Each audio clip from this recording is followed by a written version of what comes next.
Hello and welcome to Professor Pincushion. Maybe you're like me and you have a bunch of random buttons or you have a collection of vintage buttons. In this tutorial, I'm going to show you how you can make a unique bracelet using some of your buttons. Let's go ahead and get started.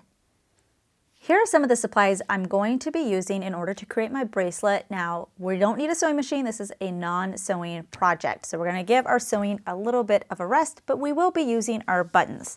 So you definitely need a vintage button.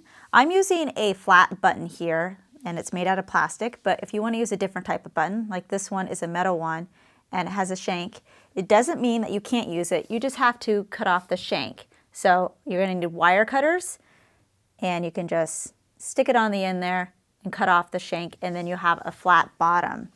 You also need some needle nose pliers.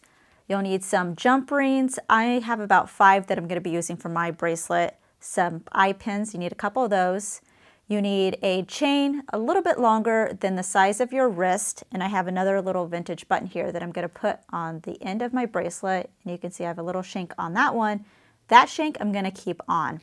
You also need a fastener for your bracelet. I'm using a toggle fastener here, but you can use whatever type you want. And with any of these things, you can use whatever size is your preference.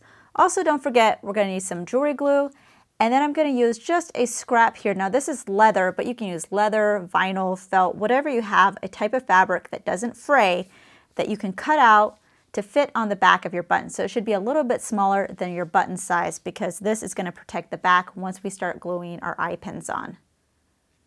The first thing I'm going to do is I'm going to take my wire cutter and I'm going to cut down my eye pin. So the straight edge, there's only about 1/4 of an inch left. So this one I cut down, this one I haven't cut down yet. You're going to take your button, flip it over so you're looking at the back of the button. You're going to put a little bit of jewelry glue on each side. So then you could take the eye pin and glue it to the back of the button. Now you'll see that the round part, the actual eye part of the pin, should be sticking out just beyond the button and the straight edge is going towards the center of the button. So I put one on this side and then I can go ahead and put one on the other side.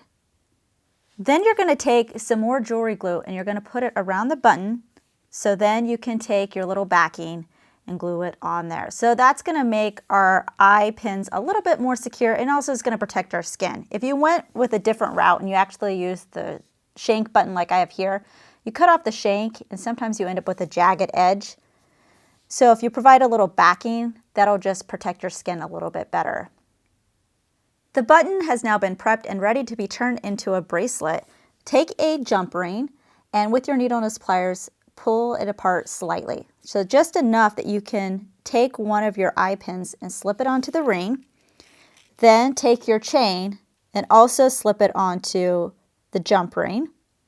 And then you're going to close it up again with the needle nose pliers. Take the chain, wrap it around your wrist. I'm just doing it around my hand so it's a little bit easier for me to show you. And then you're going to cut off the extra chain with your wire cutters so then the bracelet will fit. Open up another jump ring and you're going to slip it on the other eye pin and then also take the end of your chain and you're also going to slip this onto the jump ring and then close it up. Find the center point of your chain and you're going to use your wire cutters to then cut this apart so you end up with a chain on this side and then a chain on this side. Open up another jump ring. So then on one side of my chain, I'm going to stick it onto the jump ring.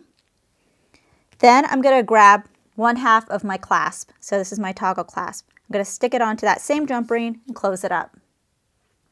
I want to add a little something extra to the back of my bracelet. So this is just going to be hanging down. I have a little tiny shank button, so you can see the silver shank there. I attached it to a jump ring, so just open up your jump ring, attach it through the shank, and then just a little bit of chain. So this chain, I would say, is less than 1 inch, about 3/4, but you can really make it as long or short as you want. I'll open up my last jump ring. So this chain now that didn't have any, it's going to go onto that. Then I'm going to grab my other side of my clasp, so the other part of the toggle. Then this part that I just created is also going to go on there. And then you can go ahead and close it up. Here is our finished bracelet. So how easy was that? And then I have the little dangly pearl on the end, so it looks very elegant. Now here's the one I made with my gold button, and I actually did 2 eye pins on each side, so then I was able to do 2 chains. So there's really no end in how creative you can get with this. New tutorials are released weekly, so please subscribe to be notified of the next release. Make sure to check out our other videos and visit ProfessorPincushion.com to view our complete library with well over 200 sewing video tutorials, including our exclusive premium content. Our premium membership is only $5 a month for unlimited access and only available at ProfessorPincushion.com. Also, don't forget to download our mobile app for videos on the go. Thanks for watching.